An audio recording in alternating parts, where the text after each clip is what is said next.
Okay, please join me in the Pledge of Allegiance.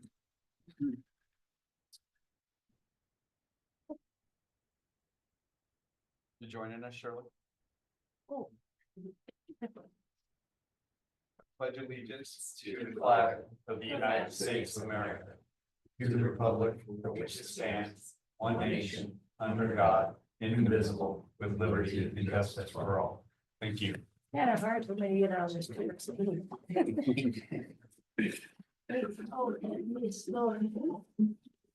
All right, can we have the roll, please?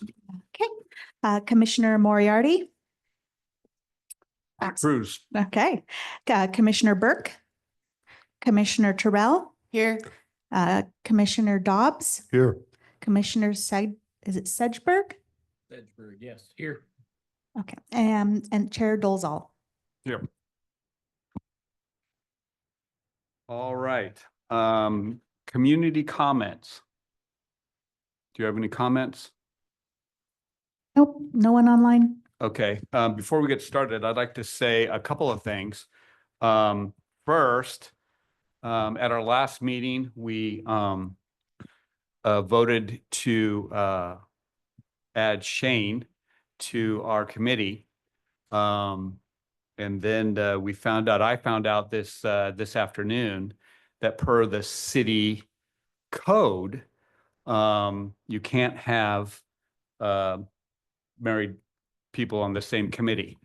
I will state that at the time that Shane was first nominated, I did consider that, but coincidentally, I had just read the Estacada City Employee Manual, where it specifically states that spouses can work together. And so I had assumed, obviously incorrectly, that the city, the requirements for city employees and committee employees would be the same, and that is not the case. I also want to point out that in the video of our meeting, at the 4:25 mark in the video, that's where we start to talk about Shane. And then at the 4:36 mark is when I specifically mentioned that Shane is the husband of Tasha. So it's right there in audio visual. And then I did actually at the 5:31 mark, I told Tasha that she'd have to recuse herself, I suspect. And then we did the motion to accept. And then we did at 6:29 mark, we did the roll call vote where I don't know, it must have not been Elena. I don't remember who was our assistant that day, but went through the roll and I think it was unanimous. So it's just a very unfortunate miss. And so I'm not sure, I actually did have a question. I'm not sure if the city council had actually approved our recommendation or not. So this is where I'm going to go ahead and just step in here as your liaison and talk directly to you. Okay. We'll go ahead and chalk this up as last week I missed it. I guess I just misinterpreted the code. I will take the ownership of not saying something last week on that. And then staff didn't catch it until they were submitting paperwork or something is my understanding of that. But to be clear, it does say in 2.14040 board appointments, subsection 7 says members of the same household may not serve on the same board at the same time. So this never made it onto the packet for this week for city council. So we wouldn't have, but as it would have been revealed to us, the city council would have turned it down anyway per code, not on any bias, not on anything. We appreciate and respect your guys' recommendations, but per the code, this can't go. Nobody is in trouble for this. We're just correcting the course of action and going forward.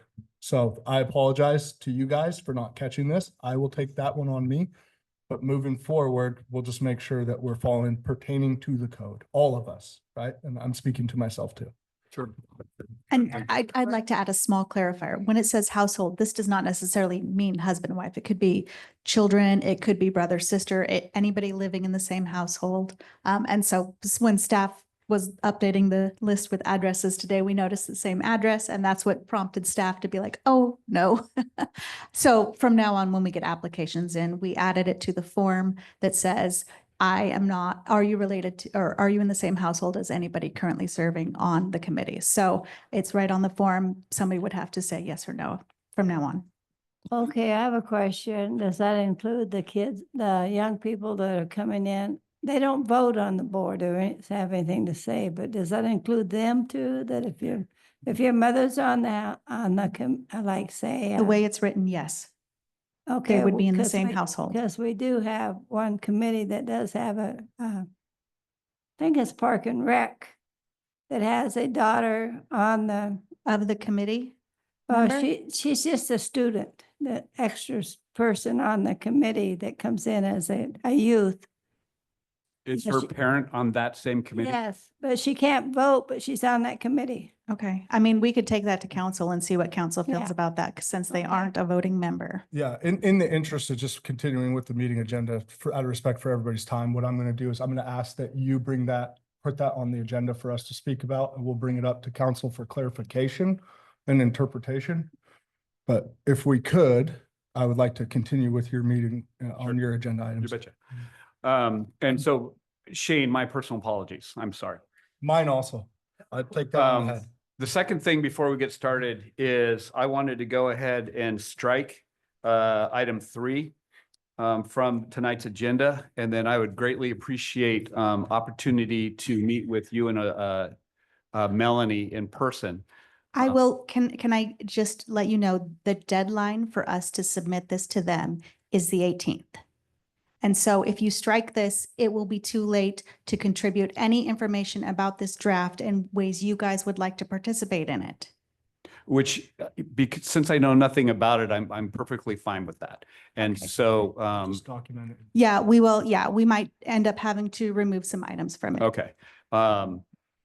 And so then, but as I would very much welcome an opportunity to meet with you and Melanie in the next couple of weeks at your convenience. Okay. So next item, consent agenda. Does anyone have any questions on the consent agenda? Can I have a motion then to accept the consent agenda? Make a motion to consent it, to accept it. I second it. Moved and seconded to approve the consent agenda. All in favor, say aye. Aye. Aye. Opposed? Agenda accepted. Okay, moving on to presentations and reports. Chief, Thank you. So today, my report from the police department is going to be highlighting a call that occurred on September 24th. And it happened just after 10 o'clock in the morning in Campanella. There was a call. I'm basically just going to explain kind of what happened with this call and what the response was, and let you know what the outcome was. And I found this to be an interesting call, and one that I guess I'd like to highlight a couple of things that went really well with it. So just after 10:15 in the morning, we received some information of a person in a vehicle in Campanella that was under the influence of a actually the person that called in named the specific substance, but it was they said that it was GHB, which is a central nervous system depressant similar to alcohol. Causes probably stronger symptoms than alcohol, but the person was under the influence of that, or at least reported to be. At the time, in the city, we had an SRO, Deputy Kyler, that was working, and there was no other Estacada deputy assigned, so just the SRO that was there. The East County deputy had responded to the location. He was nearby. He responded to the location. He saw the vehicle and the subject, got out of his patrol car, approached that vehicle, had made initial contact with the driver, and the driver took off. So there was the deputy was reporting that he saw reckless driving immediately when the person took off, and then obviously they're fleeing from what at that point was a stop from the deputy. He went just out of sight, but he was quickly located in the neighborhood. Turnaround is very low speed. It was described to me about 5 miles per hour that they were driving down the road. When Deputy Kyler had left the school and came over to assist with that, they were able to stop the vehicle by actually pinning it in using a technique that we use and put in one vehicle at the front, one vehicle at the back, making contact so the vehicle can't drive anymore. And all that was within policy because of the low speeds. Generally, we'll do that on a vehicle that's stopped, but if it's low speed, we could do that as well. And the subject was, he was not cooperative in the sense that he was under the influence of these drugs, and he was kind of had lost consciousness and then regained a few times. Whole incident lasted about 45 minutes, where we had multiple deputies respond to the scene. Estimate that it was about 5 or 6. There was a canine handler that responded, a supervisor that responded, and then just other deputies to assist with that. But really, once we had the situation contained, they were slow and methodical about what they did. They didn't rush in and no one, the person in the vehicle didn't get injured. Our deputies didn't get injured. They took some time to remove some items that could be used as weapons that were around the driver. And they were able to get him out of the car safely. He was taken into custody and transported to the jail. In this type of situation, because alcohol was not the intoxicant, that we called in what we call a DRE, which is a drug recognition evaluator, who then came to the jail and goes through a standardized process, a system to determine what the person was under the influence of, and then they write a separate report, right, which helps with the investigation and the prosecution. But that person was taken into custody without incident and taken to jail. And one of these types of calls are concerning, especially when you take into account that it's happening during the day in a neighborhood. Somebody's under the influence and operating a vehicle could easily have, run somebody over or hit another car at that point. So really happy with the job that the deputies did during this situation, and resolved it safely. Was really happy with the teamwork and the cooperation between our Estacada personnel and obviously the deputies that were out in the county. And just another example of how, working with the county, obviously the same entity, and work very closely together. The deputies have a lot of good training, and they made some really good decisions. Excellent. I'd like to just add to that, like I said last night, if you guys are at the meeting, in a wave of support, that this was handled very efficiently and very fastly. The gentleman in the car was sleeping in the middle of the road when he was originally called in and reported to. And when he came back to life, and raced, but they had him within 4 or 5 blocks, stopped with no damage to anybody's personal property or anything like that. So I know I'm being repetitive here, but the highest respect for CCSO on how you guys were handled that. So thank you. Yep. Thank you. Before you go, actually, this should be quick, but it came to my attention just right before about vandalism, or not vandalism, graffiti, and 5 instances of graffiti in town. And we can expand on this topic at another time, but I just wondered if there was some particular process or procedure that citizens should do when they see something like that. The first inclination is just paint it over real fast, but is there maybe a better way? Yeah, great question. So a graffiti, it would be a crime, be a criminal mischief. And if we are going to investigate that and try to solve, determine who caused that damage, we wanted to get a photograph of what it was and where it was. basically what it looked like. And hopefully we can link that to other instances and then eventually a particular person and hold them accountable for that. So that can be reported like any other crime to one of our deputies, and the deputies will follow up on that.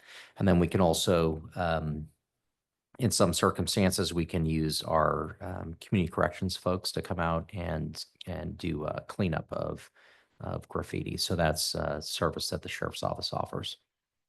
I assume that's the non-emergency line. Correct. Yes. Do we happen to have that on our site? Do we know? We'll check. Sure. Okay.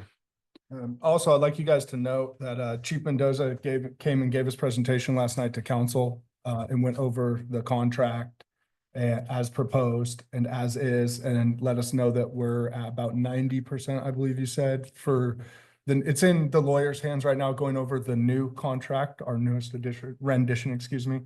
That being said, council asked Chief to go ahead and give us a price comparison on full scale model to 10 on the current flex model that we are represented on right now. So we will have pricing information for you guys going forward in the near future on what it would look like when we scale. The council's vision, and this is just to keep you guys in the know, is that we would like to be ahead of the growth a little bit so that we're at 10 officers before we're at 10,000 kind of thing. So we're looking at our options to what would it look like going forward to go from 4.25. We know 5.25 is coming this spring, but what would it look like to get to 6, 7, and 8 at this point? So just so that the committee is aware, your guys' work is being passed forward and it's being looked at on a further scale.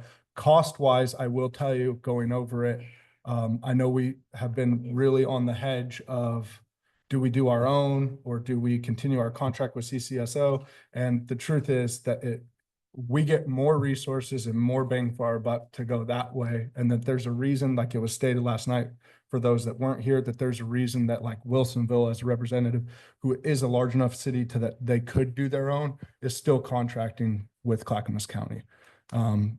So with that being said, I just want to thank you guys because your work is driving results, right?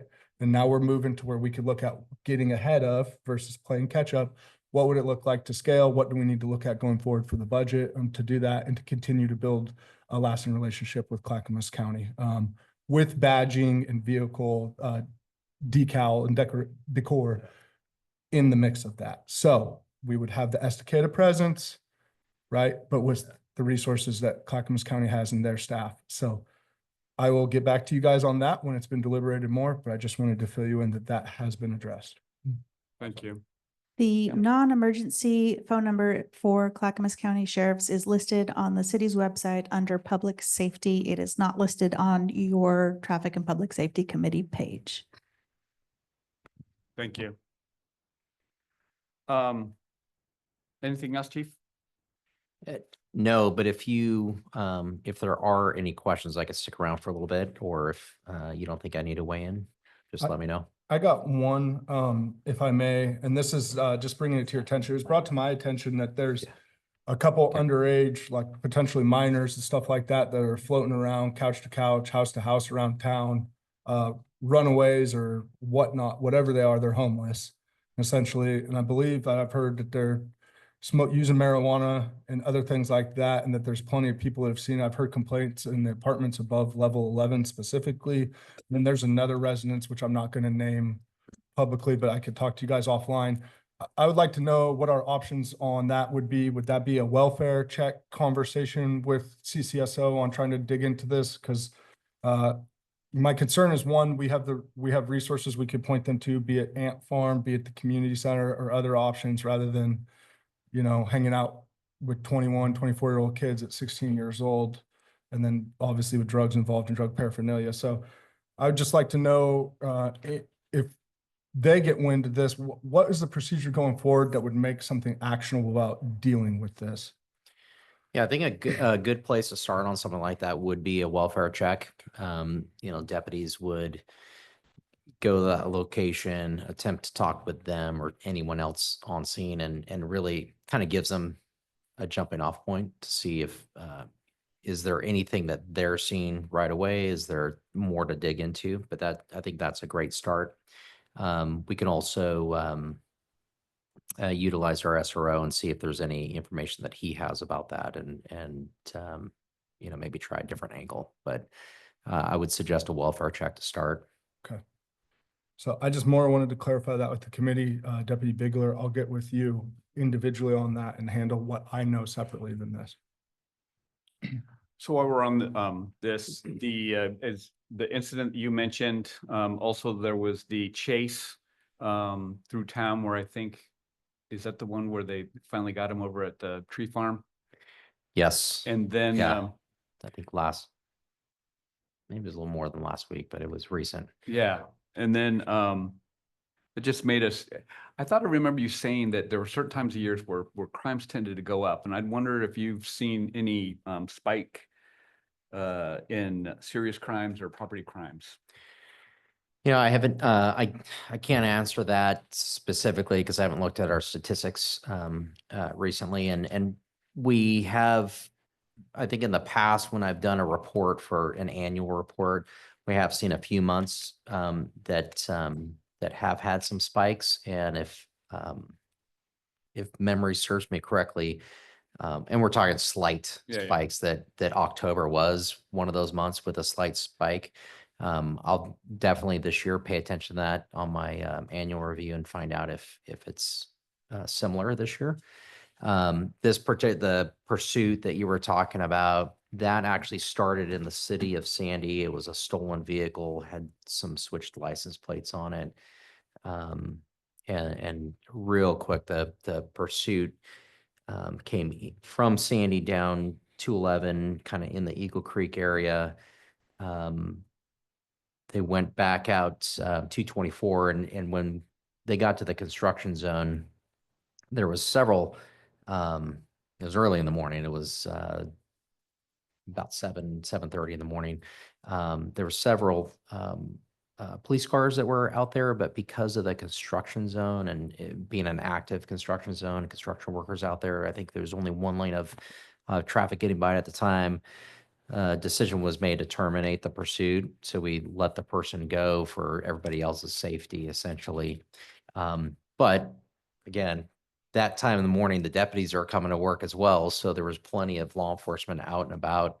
The vehicle was noticed at the Barton store, kind of cutting through the parking lot, and they gave chase again at that point. And yes, they ended up capturing the subject who had one of our deputies had seen him, and so he was a known person that we knew he had felony warrants for his arrest, and so they continued to pursue, and he ended up bailing in a Christmas tree farm and running, but we caught him a short time later. So that's that story. As far as a spike necessarily, I wouldn't. They were just told two interesting stories, but I wouldn't attribute that to any particular spike in crime. I just remember I thought it was October, November, something like that. So I thought I'd check. Yeah, actually, I think that you are right. Yeah. Thank you, Chief. Mhm. Any other questions? Okay. Next item is the fire chief's report. And this was really just informational.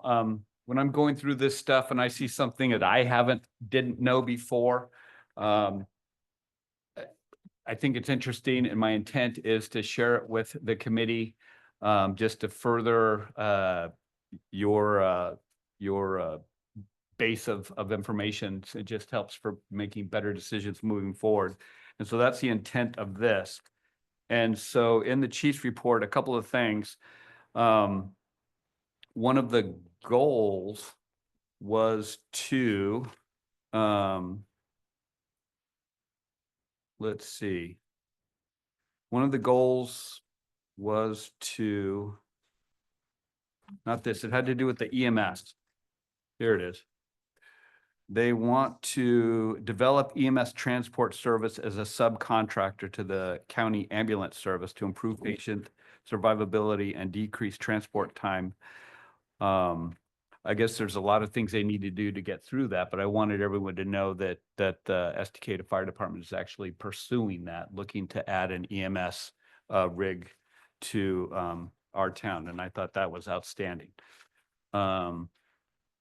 Next thing I wanted to touch was, again, with the chief's report, is I just was amazed at how, we're always staffed, we always have, our coverage here with our fire department, but they're going everywhere. They're going off for 2 weeks, 3 weeks, that kind of stuff. So these firefighters are very, very busy people, plus in addition to all the things that they're doing in our community. And I really appreciate that. It's that camaraderie, that rapport, and it's with that entire group. And I thought I just wanted to make sure that we all knew that that was going on. And was there anything else in the fire chief's report, Tasha? Is there a page missing? I just noticed after this one here. It could be cut and paste. There could be parts in the entire report that I didn't ask to be printed, but the Okay, entire report is on our, Elena did actually attach it to our, okay, because there was no heading on this page and it started like with an incomplete kind of sentence, so you mean that it one? was a little, Right there? yeah, it was just a little That's what it was. confusing. I'd also like to note that this is July, like covering 4th of July and times like that. Are they providing? They're behind. They run like 45 days or something like that. Okay. Thank you. Okay. There's that. Anything else on the fire chief's report? Okay, moving on to the committee business, and the first is the Eagle Creek Speed Zone update. And This was a big win for you guys. these are the pictures, right? And so Melanie explained that, and where does it start to wind down? I think, I don't know for sure if they're moving it one more sign closer to River Mill or not, but right now it's 25 miles at the start of the churches or close to that and the first housing project that's coming in now. First, they were gonna put it at River Mill, which, in a way, it should be that because you make that corner at River Mill and you're going 35, 45 miles an hour, and all of a sudden it's 25. Right. And watch people that actually do the speed limit hit the brakes. But, if it was moved up where that 45-mile-an-hour sign was taken off, and no 25-mile-an-hour sign was put back on that 45. But right now, I'm satisfied just have it at 25 at the churches. At least it's slowing it down. And most people are doing it. I mean, we've had a few, and the police have been right on top of it. and I- everything. But mostly, one thing about that area is the kids, they know they should ride the skateboards on those sidewalks, but they don't. They ride them in the bike lanes that aren't properly posted yet. So they ride them on those bike lanes. So the 25-mile-an-hour zone should be right as you turn off River Mill Road. It But, is, that Don, we'll work with Don on that. it is nice to see though that they did start winding it down. So it goes to 40 and then it goes to 35 and then it goes to 25. It's a 35 out of town. It goes from, well, there's really no speed limit from River Mill to the first 25 miles. There is now. Is there Yeah. not? Yes, it's 35 before you get to River Mill now. It's been newly posted. I know It doesn't, 40. going out now right there, where right before those churches, it turns to 40 instead of 45. And coming inbound, it goes from 40 to 35 right there. 35 now, about 40 going out. Yeah, There's a new sign right here. and then They took it off. They moved it away from that tree so you could actually see it. The tree was blocking it, so you couldn't even see it till you go right on top of it. and it I was think blocking Elena it. did let us know that they actually fixed that today.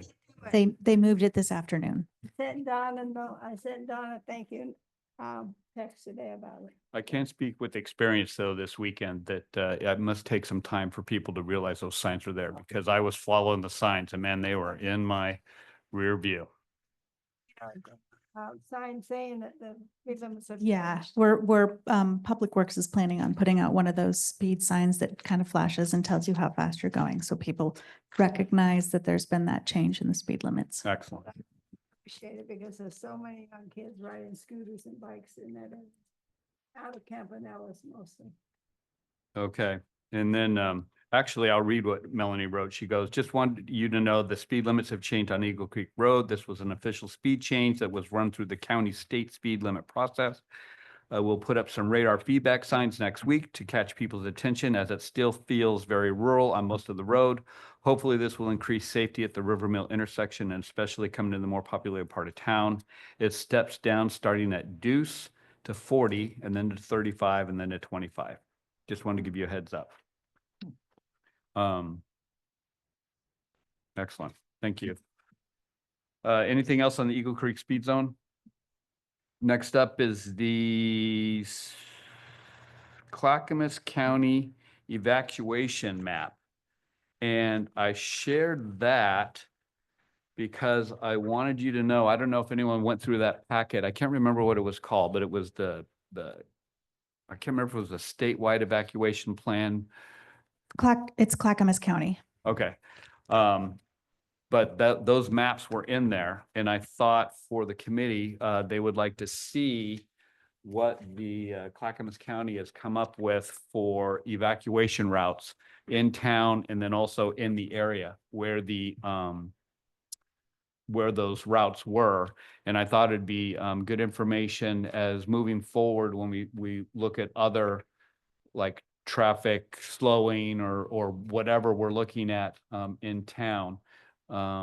Knowing this, it might help inform the decisions we make regarding those sorts of things.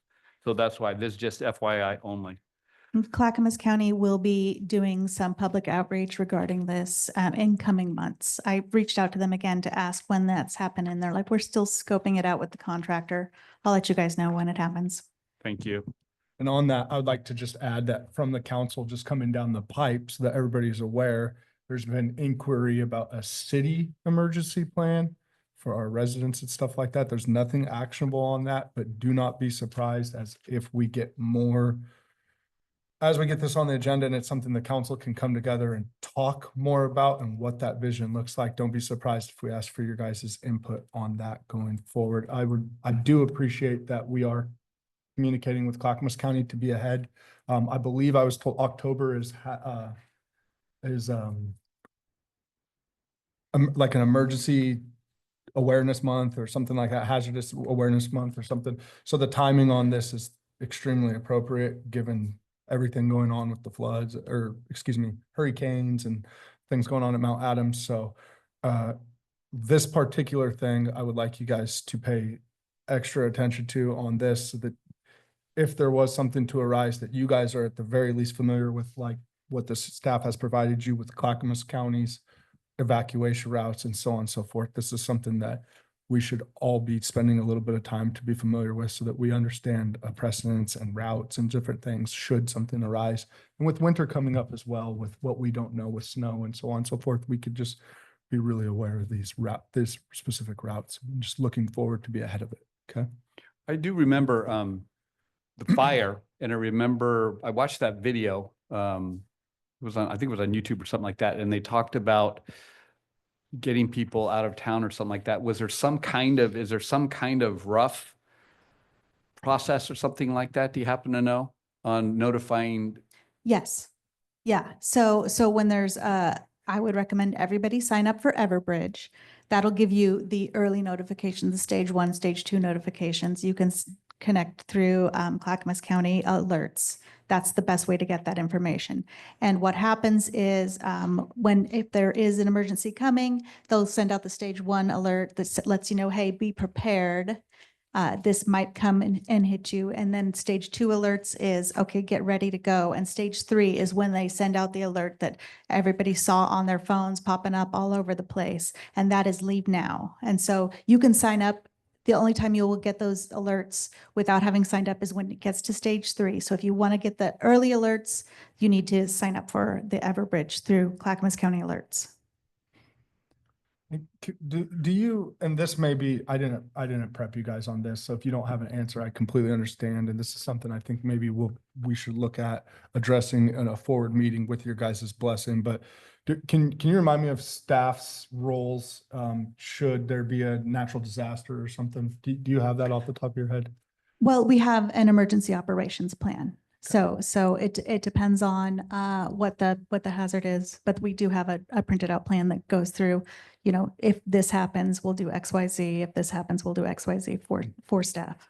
Okay. Could I request that maybe in the next meeting that we spend some time looking at that just so that. I would say we need to do that as a workshop. It is like a binder that is Oh, like this perfect, thick. perfect. It is not like an agenda item you want to put in the middle of your. Okay, well, maybe we could look to doing a workshop between council and traffic public safety to go over That would be hazards. interesting. I couldn't speak to timeline on this. There's quite a bit of stuff going on, as most of you are aware, but we can look to that and I can inquire with staff about that separately as well. So, Okay. Heath, any questions? Did you turn up your mic? No questions. Can you hear me? Okay. Okay, moving on. The next item is the solar panel fire information. And again, this should just be quick, but I thought I can't remember if this was the planning commission or where I saw that. Yeah, so the fire district brought this before the planning commission, asking the city to potentially adjust their codes. Should there be a solar farm within city limits? That the way that the building codes are written right now, they don't require a shut off. However, the city codes do not outright allow a solar farm. It would have to be a conditional use for anywhere within the city, and that's only potentially in the industrial campus. And as it is not a good use of employment land, the staff, as per the planning commission, would recommend just having that be an outright disallowed use. So it would not be allowed within city limits at all. It was interesting, I thought also, because I didn't know this. I had no idea that according to the fire marshal, currently we have run into issues where the system remains live and the inverters have failed, therefore dripping molten metal onto the vegetation that isn't mitigated per fire code. I had no idea that stuff did that. And the first thing I did was worried about what's the stuff that's sitting on the houses, what happens with there? And I know they're different, but they're talking about increased risk over time for arcs and what happens if they get worn out and that sort of thing. So again, bringing this up for that definitive information, but also just for your own database, so you've got an idea of potential risks with solar. It's on my house and they have a double set off. Yeah, it does not apply to residential. This is only to the solar farms. Yeah, residential or commercial, so buildings that have solar panels have the requirements to have the shut off. This only applies to solar farms. Okay, next item up is Lawrence Road improvements. And Jim did include, I think Jim sent photos. yes, they're in your packet. They're in the packet? Okay. So the bottom line was, as I recall, that the school buses particularly, it took quite a bit of maneuvering for school buses to get through there.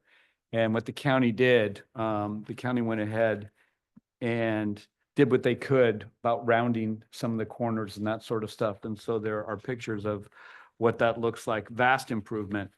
And I'm sure the people out that way greatly appreciate it. So any questions on the Lawrence Road improvements? Just a statement that in the photos that I'm looking at here, it shows it still is gravel. It has been asphalted and patched, just so that everybody's aware that has not seen it in person.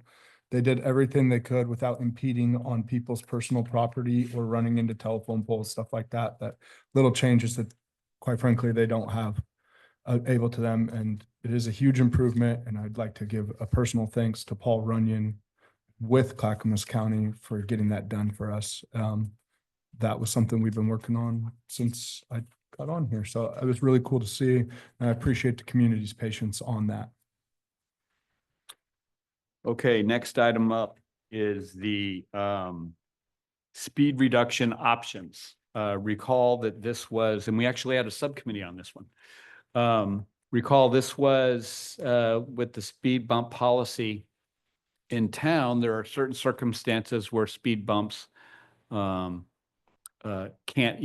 be an option or not necessarily the best option. And so our goal was to come up with some other types of speed reduction options that the city might be able to include in their policy. And so the subcommittee came up with a couple. And all of this came out of the Manual of Uniform Traffic Codes. So it came right out of that. And the two were the edge line pavement markers. And those are the solid lines on the sides of the road. There's two types. I think there's 4-inch and there's, I think 6 inches is a possibility. If used, edge line pavement markings shall delineate the right or left edges of a roadway, except as provided in section 3(4)E, right edge line pavement markings, if used, shall consist of a normal width solid white line to delineate the right-hand edge of the roadway. The thought was that if people see these additional lines on the road, it might make them slow down or something like that versus a wide open pavement. So that was one option. And then wide solid edge line markings may be used for greater emphasis. And so maybe making it 6 inches instead of 4, just to kind of, even if it's not actually narrowing the road, it looks like it's narrower and that might make people slow down, something like that. And then, but it does say edge line markings should not be continued through intersections, except for following situation, that's a list of situations. And the other idea that we came up with was rumble strips. And I guess there's two types. There's transverse and there's longitudinal. And with those, if the color of a transverse rumble strip used with, rumble strips are those ones that you roll over and you like that. If the color of a transverse rumble strip used within a travel lane is not the color of the pavement, the color of the rumble strip shall be white, black, or orange. And then it talks about intervals with the rumble strips, and then it talks about longitudinal rumble strip markings. And then it says an edge line or center line may be located over longitudinal rumble strips. And again, the point was maybe a combination of edge lines, a combination of rumble strips, but something to get the driver's attention so that they're slowing down for the spots that we choose. I don't know what it takes to, I mean, paint's paint, but in terms of a rumble strip, I don't know what that constitutes. Okay, It's not just paint. Sandy, It's not paint. Okay. It is thermoplastic, Okay. which is like a lot more expensive and hard to do than paint. Just an FYI, because it requires a primer and then you have to have the certain temperatures and they lay down a thermoplastic. So then actually that leads to another question then, if it's like a temporary thing, like well, it wouldn't be necessarily be like for a month, but let's say you wanted it for a year and then things changed or things mellowed out and you wanted to remove it. What's For the thermoplast, Yeah. you have to grind it off. It's not something you just go in and remove. Okay. okay, Sandy just put these rumble strips on 360 You might. second. Oh. Sandy just put them on 362nd going in from 211 Mhm. into Sandy. And they have, I mean, we haven't really heard of any accidents since then. Most of those rumble strips are to get people's attention. Okay, out on going to out through Malala, going to Woodburn, there was 2 really serious accidents about 20 years ago. They put those rumble by the stop signs. Okay, there has only been a few accidents on that highway since. I know speed bumps, I mean, anything to slow traffic down would be great. But the rumble strips are really, really good. I mean, because people have a tendency to get distracted, especially on 362nd. They hit those strips and they just come right up. So the intent of this is to come up with a couple of options for that the city can then include in Yeah. their code in addition to the speed as options to speed bumps. And so the gist I'm getting is that we're okay with these options. I'm wondering if we're okay with moving to have these two sections as written in this manual forwarded for the city council consideration or something like that? I would run these by our city engineer first. Like when I'm looking at your warrants for use of edge lines, which is 3B.10, this Mhm. says it shall be used on paved streets or highways that meet these characteristics. And the only thing that would meet our characteristics would be rural arterials with a travel way of 20 feet or more with and an ATD of 6,000 vehicles per day or greater. There are very few streets within the city that are going to meet that criteria.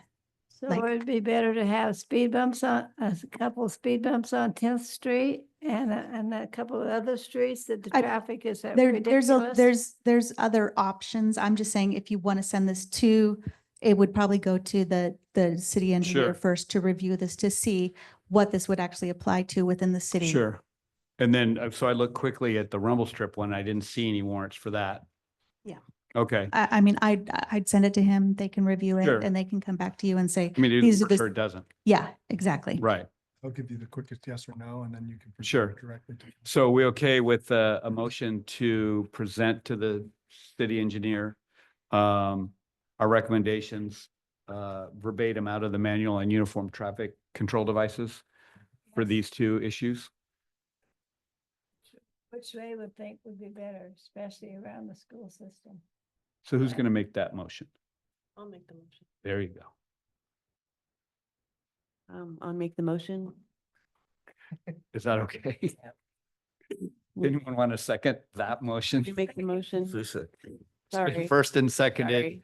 to present the edge line pavement markings and the rumble strip information to out of the manual and uniform traffic control devices to the city engineer for review. All in favor, say aye. Aye. Aye. Opposed? Motion passes. Thank you. Nicely done. Next up is trainings. Last meeting, we had talked about the American Red Cross. We were interested in setting up a CPR AED training for the community. We did talk about pricing. We talked about facilities. And we thought we would table it until, or put off a decision until this month. In the interim, we did find out about an additional company.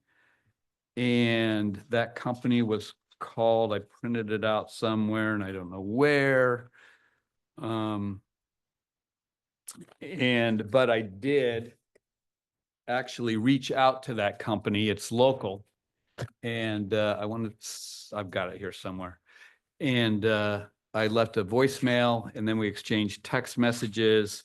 And then I didn't hear from them for a week. It's CPR for life. CPR for life, that's it. Thank you.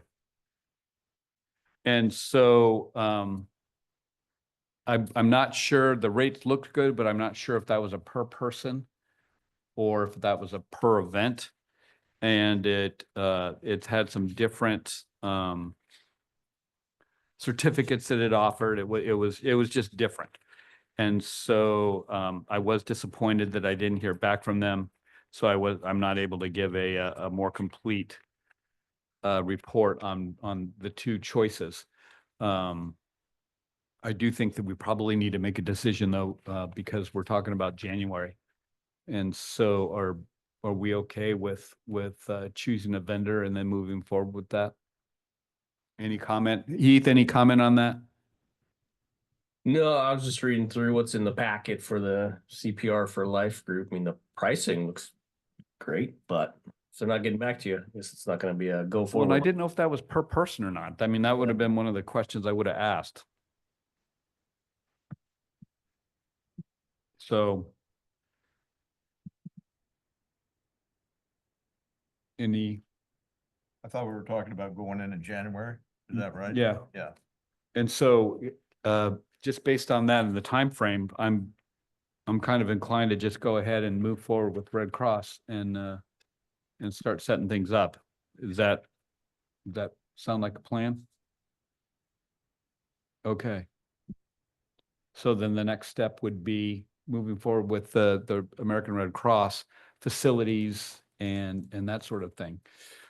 Have we thought about where we would like to have that take place? Well, how about this room? How about this room? Is it possible? Yeah, you could hold it here, or you could hold it at the Wade Creek Community Room as long as the time is available on the city calendar. So whoever is scheduling this can just reach out to anyone at the front desk and they can look at the calendar and let you know if the date's available. What's the timeframe for projecting that schedule? Months or as soon as we can? When we hear back from Red Yeah, Cross? as soon as you can would be best, Okay. especially if you're looking to do it maybe on a weekend. Cause that would be like the Wade Creek Community Room would probably be a great option for that. But that can be filled on the weekends because people use it for birthday parties and events and stuff. Okay. Okay. All right, thank you.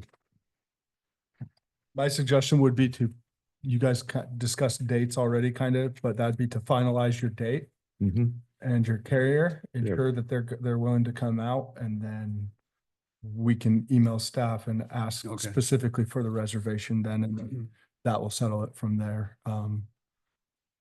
Obviously sooner than later so that they can be ahead of it and we're not having to try to slide anything or it's unavailable, quite frankly. Mhm. The Wade Creek Room is beautiful. They did a great job on that for anybody that hasn't been there. It's very open. It would be a great venue for, like Elena said, it would be an absolutely great venue for that kind of course. It's pretty well booked, so you really have to get ahead of yourself on that one. Okay. So what we'll do then is, and did we pick a specific date yet? I know we said January, did we pick a date? Let's do that now. And then I'll contact Red Cross this week and see if we can confirm a date. So I'm looking at the community room calendar and January 11th is open. That's a Saturday. I'm assuming you want to do this on the weekend. I should ask that first. Probably so. And the Okay. class was how long? 2 hours, it looks like. Well, from the one that's on this packet, I don't know about America. How Red about Cross. Monday. 3 hour, let's see. Were we doing adult or pediatric? We were doing adult? No, we were doing pediatric. Weren't we doing adult and pediatric? I thought we were doing both. Yeah. And so it's 3 hours, 3.5 hours. Okay. How's everybody feel about a weekend? Okay. And so that's January 11th? January 11th, and it looks 11th? like the Okay. 25th is open too. That's also a Saturday So January 11th and 25th for this room? for Wade Creek Room. Wait, Oh, Wade Creek. Yep. It's really a Okay. nice I room. think that would probably be easier for you guys because it doesn't have like the dais and you don't have to move furniture around. It's just Okay. a big open room. Okay. Good parking. Plus good parking. Yes, exactly. All right. Okay, so we'll do that. I'll go ahead. I will reach out to I can't remember the guy's name, but I'll reach out to the Red Cross this week, throw up the dates, and then I will report back to Elena and let her know what they say, and we'll move it forward from there. Yeah, some considerations with the 11th as well, just to put on everybody's radar to consider when you pin it down is people getting back in town from traveling for the new Mhm. year and for Christmas and kind of getting into rhythm. There could be some overtime. So depending on how many people you'd like to be at this venue, I would just consider the holiday dates that are Yeah. around that. And I would just look at that carefully for attendance reasons, I'm saying. Right. Also have school started back up, so people are gonna be in town because they have kids. Okay. So what I'm hearing is maybe the 25th might be Probably. I'm just giving. Yeah, you yeah, no, To think about. Yeah. being practical. Yep. That's a good call. Okay. So I'll go ahead and move that. So anything else on the training?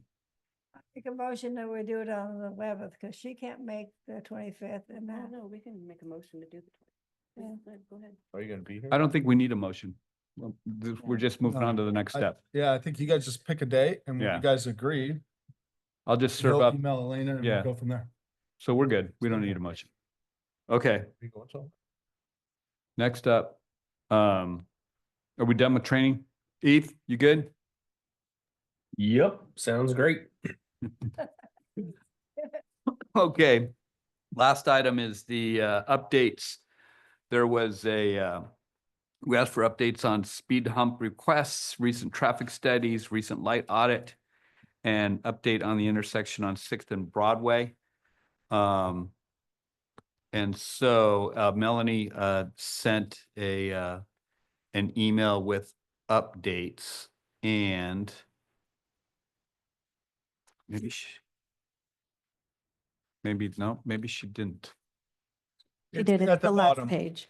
Oh, So 2 speed hump applications have been received. Staff will review them and have them ready for your November meeting. There was a traffic study completed at 6th and Broadway. The intersection did not meet the criteria for an all-way stop. We're talking with the school district. The school district is considering the use as a certified traffic controller. So a person standing out there with a sign during the times when buses and people are moving.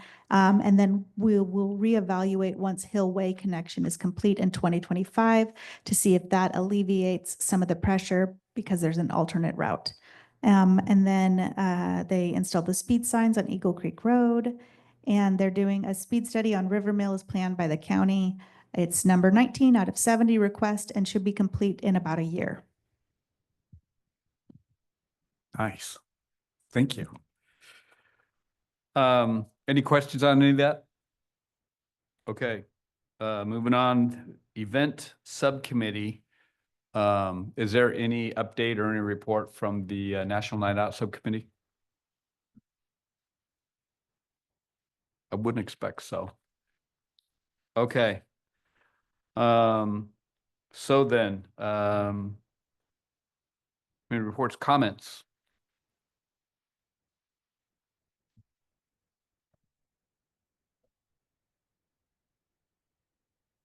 Does he need to write for this? No? What? Does he need to fill out? Does the you need to fill out a form? Just if you would, for the record, state your name. Hi, my name's Shane Harris. With the new developments going in between Eagle Creek and Deuce Road, as of right now, Deuce Road has no posted speed limit.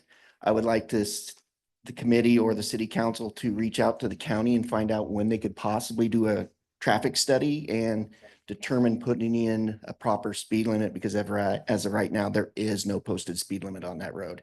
And we have a lot of developments starting to go into that area and it's getting high traffic. So I'd like to know if the city or the committee can put something forward to ask the county to please look into, or when they could do a traffic study for putting traffic signs in. Thank you. On that subject, I have a question. The meeting before that, we had a discussion on River Mill Road. Okay, as long as River Mill Road is not posted, it's legal to go 55. That's the same would be Deuce Road. If Deuce Road does not have a speed limit, they can go 55. Yes, it's a rural routeway. I can't remember the exact term, but Yeah. yes, if it's not posted, the speed limit is 55. 55. Is Deuce County? Right now. Yes. Okay. They have not turned it over to us yet. Can I answer that? Yeah. Do you guys mind? No, Is that okay, please. Chair? Shane, on that, I will personally reach out to staff and look at options to get into contact. That's something we're willing to address. When you started speaking about Deuce, I had another update for you. It was brought to our attention last night at the meeting that somebody did contact the developers about burning the slash piles, and they're going to be chipping and removing them. Good. I'm tired of having a smoked up backyard. Okay, let's go around the horn and with our comments. Shirley, No, I have nothing else to say. Tasha, Glad about the burning. Jonathan? Yeah, I just want to thank you guys for continuing to do good work. You know, it's really easy to beat up on staff, but one thing I would like to say is I appreciate that as we've dug into this and as we've communicated back and forth and built a relationship, I feel like my communication with staff has gotten better where they reach out to me and they contact me directly about things so that I'm in the loop at the same time. That way I'm not being read in. So I would just ask that if you guys are having issues, you just continue to keep me in the loop so that we can continue to keep this conversation going. It's been really successful. And we're all learning and making adjustments as we go. But I would just like to state that I appreciate you guys observing the chain of command and keeping me notified. And I'd like to thank staff for on the other side of that, coming to me when there is issues like with the vote thing, like that I took accountability for myself. I would like the communication for this committee to stay. It's one of the things that I think is most beautiful is that we're on top of it and we're staying in contact and tight niche on it. And I appreciate the adjustments that are being made on all parties on this. And I appreciate your guys' grace with me missing the code on that last one. So I apologize to you guys again. All right. I'd like to say, first, as always, a great pleasure, working with everyone. Quite the eclectic bunch, but everyone brings something to the table. Thank you, Elena, for the depth of knowledge and information. And I apologize. I did a lot of thumbing through papers today, trying to find stuff. I commit myself to being more organized next time. Thank you to Jonathan. As always, a great wealth of experienced information and good direction. And I do like to keep it to about an hour. I mean, we could go on and on and on. There's so much that we can do. And so I like to keep a handle on things. Should have gone to the city council meeting last night. I went long.